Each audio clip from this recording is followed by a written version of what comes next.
Today on this episode of Between the Lines, a fictional political thriller which blends such real-life possibilities that we will discuss its underpinnings as nonfiction when we meet author Gary Grossman. I'm Barry Kibrick with his latest book, Executive Treason.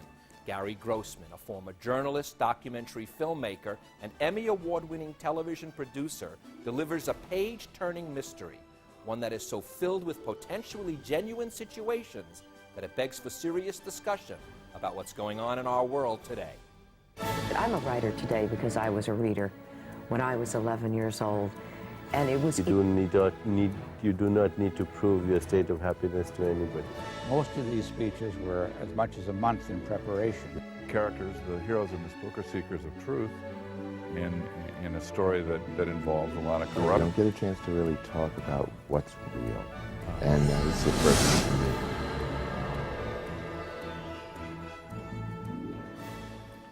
Gary, welcome back to the show. It's a pleasure having you as a guest again. I told you in the green room, and I even told the viewers up in the beginning of the show, truly, pure fiction, it's an ultimate thriller, but our conversation is going to be about the real underpinnings that this book covers, frighteningly so, I might add. You're comfortable with that? I'm ready. I'm absolutely ready. Thanks for having me back. It's my pleasure. First up, literally, and again, I read it and I have to always, when I'm reading your stuff, go right back onto the web because is this real or isn't it? ANZUS, A-N-Z-U-S, Australian, New Zealand, U.S. treaty. Unfamiliar with it, especially now the relevance of it with Indonesia being so close to that area. Isn't that interesting? So many of the elements that are in Executive Treason really fly right out of the headlines. And it's not that I know what's out there and that everything exists and everything is real, but when I get to a plot point and I want to know whether or not it has a reality underpinning to it, I not only find that there is, but there are loopholes in it, or there are concerns that we should have. I mean, who knew just a couple of months ago that we should be concerned about who's operating our ports? And yet we are. And if you were writing a novel and you go, well, you know, who's in charge of security for the ports? And you find, well, you know, it could be almost anybody. That's where reality and fiction kind of intersect, and that's what happens here. Well, the implications, though, in particular with this has to do with Indonesia, as I said, and some of the terrorism that could easily bleed out into the Pacific there.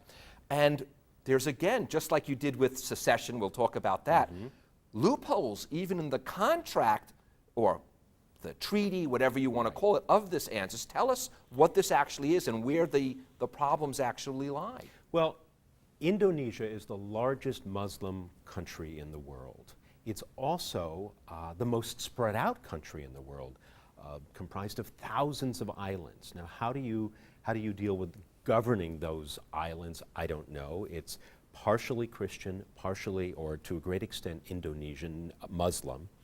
And there are warring factions. Now, for years, Indonesia was under Dutch control.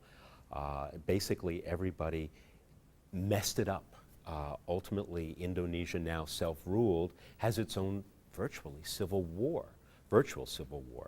So in a free world or a part of the South Pacific where there could be terrorist organizations fomenting on an island that nobody even knows about, let alone may not even have a name, what are the implications of what is happening on that island to Australia or to New Zealand or to any of the other countries in the ANZUS alliance? The United States steps in and says, wait a second, are we really aware of what could be happening when a butterfly flaps its wings 12,000 miles away? What are the implications going to be here?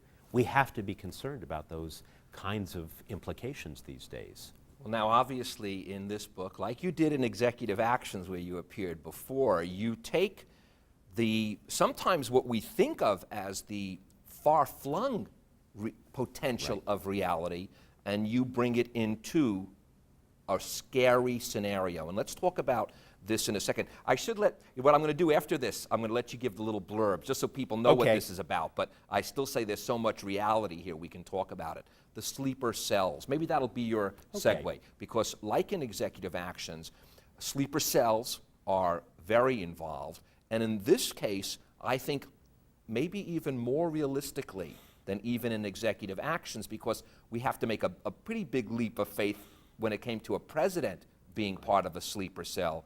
This has to do with players within the media and others that are not as prominently Barry, figured. what do we know about the people who are expressing so much opinion on the radio these days, particularly hate radio? Whether it's conservative, right-wing radio, whether it's progressive, liberal radio, what do we know about the people? Many of them are comedians, many of them are entertainers.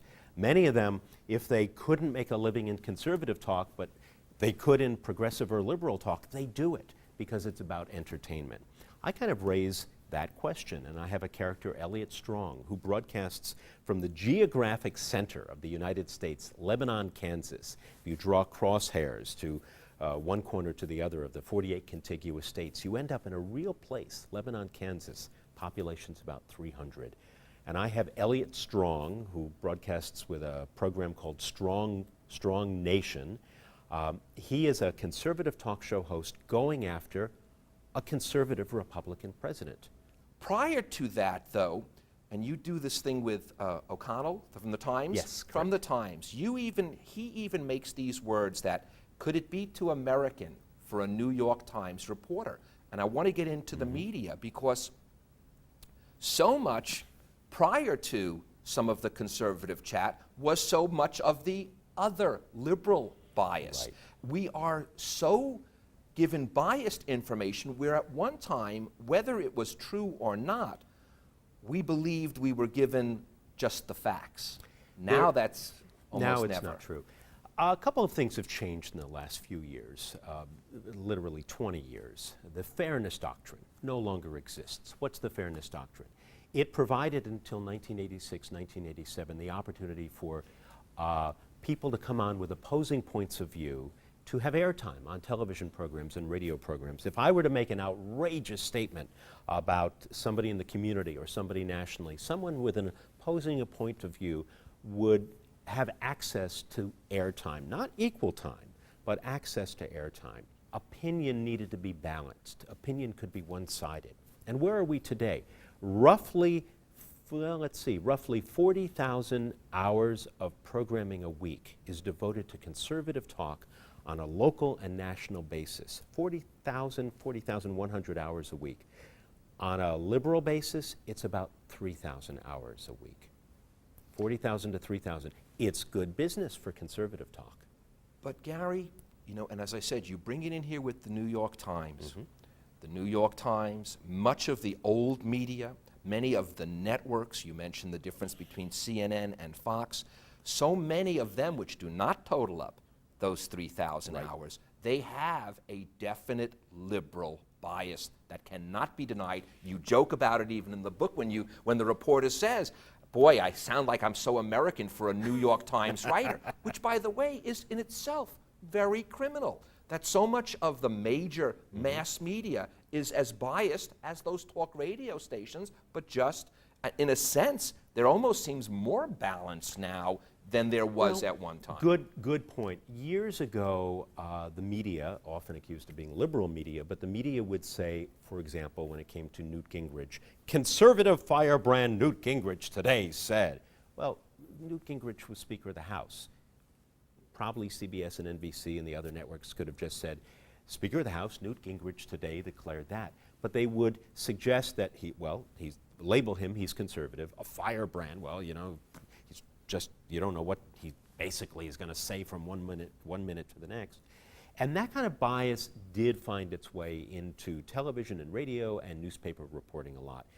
It's perhaps a good thing, or I believe it's a good thing, that we're really not seeing that so much anymore. But it's swung way over to where a world of hate is allowed to exist. Well, Gary, though, let's go further into this media situation. As I said, besides that, you bring out this point, and now you'll have to tell me I couldn't track this down if it's true or not. I know for a fact the consolidation of the media outlets is now really controlled by a handful of people. Correct. But there was a figure you gave. Let me see if I can find it quick. I'll do it. If I can, I'll just ask you it offhand. Oh yeah, here it is. Between 9 to 10,000 radio stations across the U.S. were bought and sold within a 5-year period after deregulation? Correct. So that's a truth now. That's a fact that's in this book. And I'll tell you where the danger is. And I also write about it in Executive Treason. True story, but here it is, part of the fiction, part of the novel. Minot, North Dakota. There was a toxic oil spill a few years ago, 2002, I think. The radio stations were all called when the train derailed and toxic fumes from ammonia gas were beginning to spread over Minot. Guess what? Nobody was at those radio stations. There was nobody answering the phone to be able to pick it up and to warn the people in Minot. Why? Because each of those radio stations were owned by a conglomerate, operated from 60, 70, 80, 100 miles away, and yet they still had their licenses as local radio. Some of them may have had canned programs from national hosts. Some of them may have had regional hosts. They weren't local radio stations. Local radio today is basically gone, and that's where an Elliott Strong is allowed to thrive, because there's that world of consolidation where business is really taking over. And I mean, how would they get school closings in snow? Things that we grew up with as kids. Well, here's the other part of that that's even, in a sense, as hideous, if not worse, and that is that you got the illusion, you have this illusion that we now have 500 TV stations, satellite and digital. You have this illusion of so much media, but when it's controlled by so few hands, Right. It is just that, an illusion. I like to think, or I like to say that we have basically 500 TV stations. No, we have maybe 5 TV stations and 495 echoes. And that's really what the world is. Can I read a quote that I found subsequent to writing the book, but it really speaks to the issue of consolidation. American thought and American politics will be largely at the mercy of those who operate these stations, for publicity is the most powerful weapon that can be wielded in a republic. And when such a weapon is placed in the hands of one person or a single selfish group is permitted to either tacitly or otherwise acquire ownership or, as you're talking about, dominate these broadcasting stations throughout the country, then woe be to those who dare to differ with them. It will be impossible to compete with them in reaching the ears of the American people. This is from Congressman Luther Johnson from Texas. When did he say it? 1927. Well, you know, though, here's some, I'm going to top it with one of your Okay. things. I'll tell you what you do. You give, in a sense, your, I don't want to say bad guy. There's so many bad guys in here, Gary. By the way, you're going to give the blurb about what this is about, but before, Okay. as you do, you give some of the great patriotic lines to, let's say, the banner guys, Yes. okay? Perfect example of that one, Thomas Jefferson. When the government fears the people, there is liberty. When the people fear the government, there is tyranny. Now, you're giving that quote. I got to be careful here. I don't want to give it away. You tell the story, but you gave that quote To a talk show host. To a talk show host. And that quote is extremely important and extremely relevant. Go ahead, tell us the blurb. Well, I love to see how things can be twisted. We talked before about how the media can twist things. Executive Treason is really a media story as well as a political thriller about sleeper spies. But it's the power of talk radio, the power of a talk show host, a single talk show host named Elliott Strong, and how he can influence the public opinion so much that he perhaps can bring down the presidency. But who is he trying to bring down? A conservative talk show host is actually trying to bring down a conservative president, a Republican president. Far-fetched? No. Dig back into history again. Father Charles E. Coughlin from the 1920s and 30s, socially minded priest, on the air, 30 million homes every week thanks to CBS radio. 1 in every 3 people who had a radio at that time listened to Father Coughlin. He supported Franklin Roosevelt and his New Deal and his solutions for bringing the country through the Depression until he felt that Franklin Roosevelt wasn't going to represent Father Coughlin's vision of what the world should be with a national bank, that he wasn't supporting Germany, that FDR was more interested in supporting Russia. He then turned on FDR, socially minded priest on the radio, turning on a Democratic president. He tried to bring down FDR. Could have succeeded. He put together a coalition with people like Huey Long. Had he succeeded, he would have done what Elliot Strong tries to do in Executive Treason. Fascinating part of history. Why is Elliot Strong attacking a conservative president, a Republican president? Because the president is part of a coalition government. Far-fetched? Not so far-fetched. There was talk even in the last election that Senator McCain might join with Senator Kerry, a Democrat-Republican coalition government. Probably could have won if that were the case. Would that have been the first coalition government in the United States? Absolutely not. It would have been the fourth. It started in 1796. We had another in 1800, and then again, Lincoln and Johnson in 1860. Now, you know, you mentioned Lincoln. There's a scene here where the president in Executive Treason. All right, I'm going to give the blurb. You haven't given the blurb, the TV Guide blurb, real quick. No, you're going to give it. You're going to give it. I still like when the author does the TV Guide blurb, but beforehand, as I said, it's so rich that we can talk about it. And the nice thing about that is the people don't have to really know the story to benefit from the conversation. He is staring out at the garden, and he contemplates about Lincoln looking out in the garden when Lincoln was dealing with the Civil War.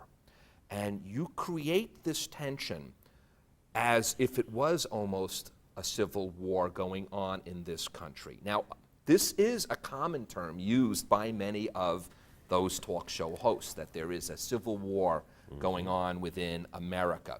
I have some doubts about that, and this is the interesting part. When you actually do look at the media, when it really is all divided up between all the major, quote unquote, left liberal leaning media, all the right leaning talk show media, wherever the internet may be, however you balance it out, so many people are tired of it all.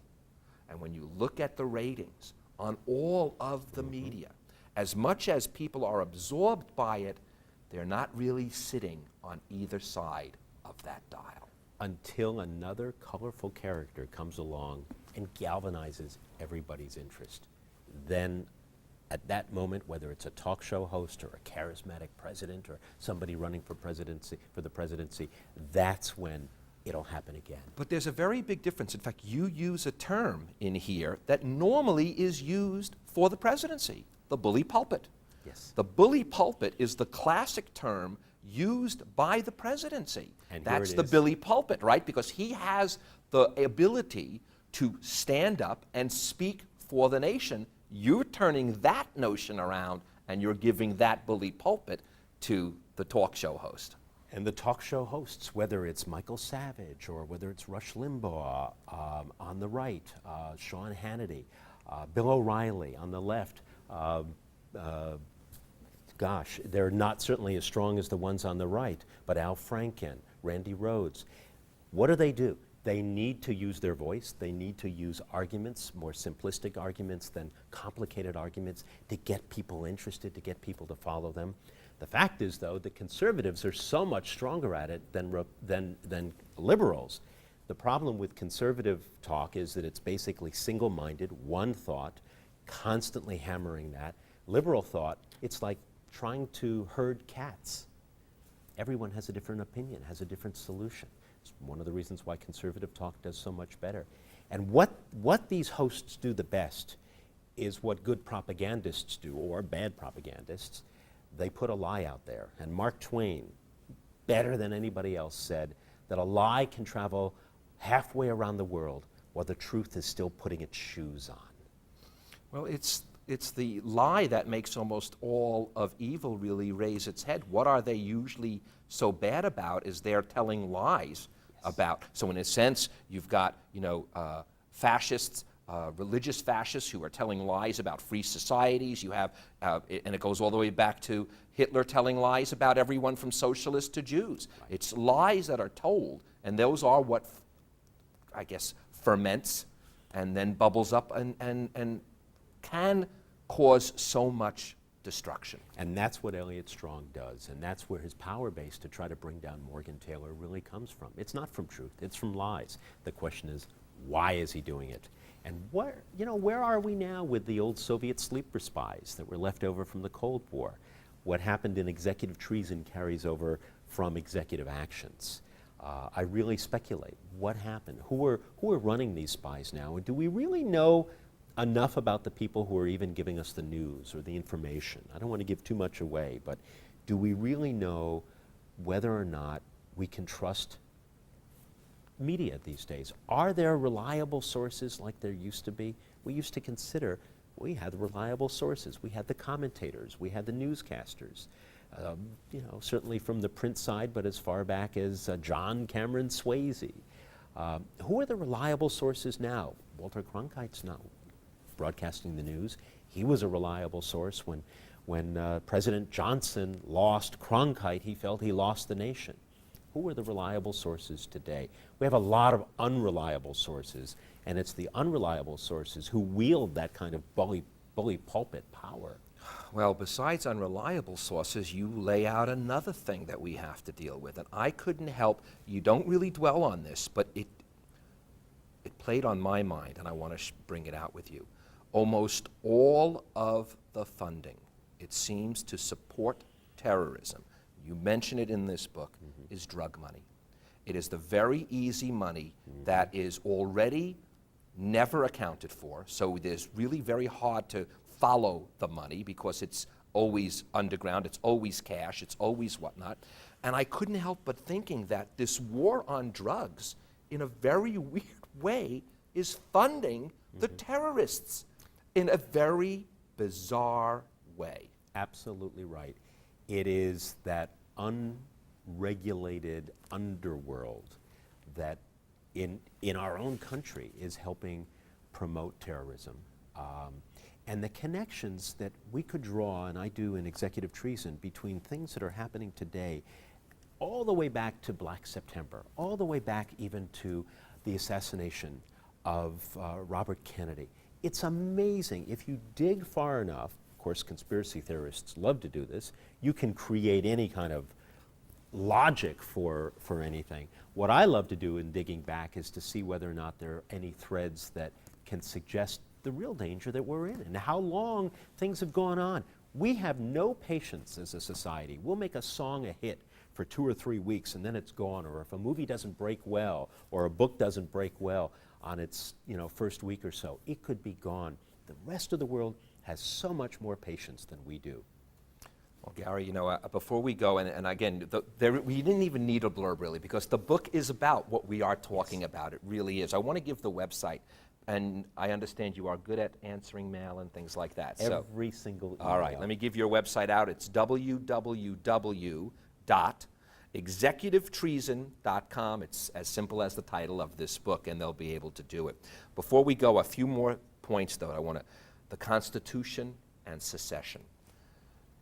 It plays a major role in this story, and it seems to be another weak point that we don't discuss that much. The succession laws are a disaster waiting to happen. Absolutely a disaster.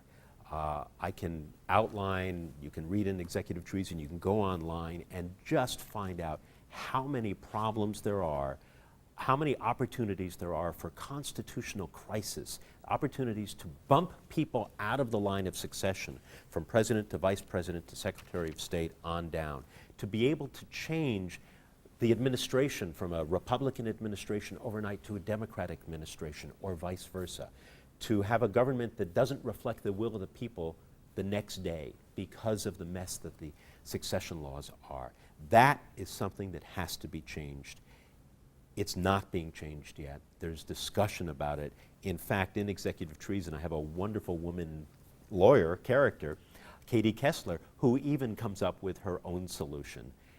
And I hope that that prompts debate, because it's a very different kind of solution to get us through a constitutional crisis. And it could have happened last month. It could have happened a year ago.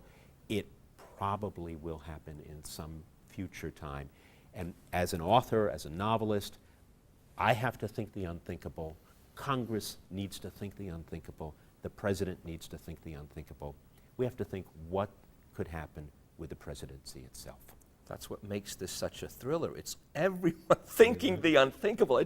I told you, I joked, I said I wouldn't say this. It gave me a pain in the neck because you can't take your eyes off the page, and yet at the same time, everyone is coming up with scenarios that seem unthinkable, and yet seem so close to reality.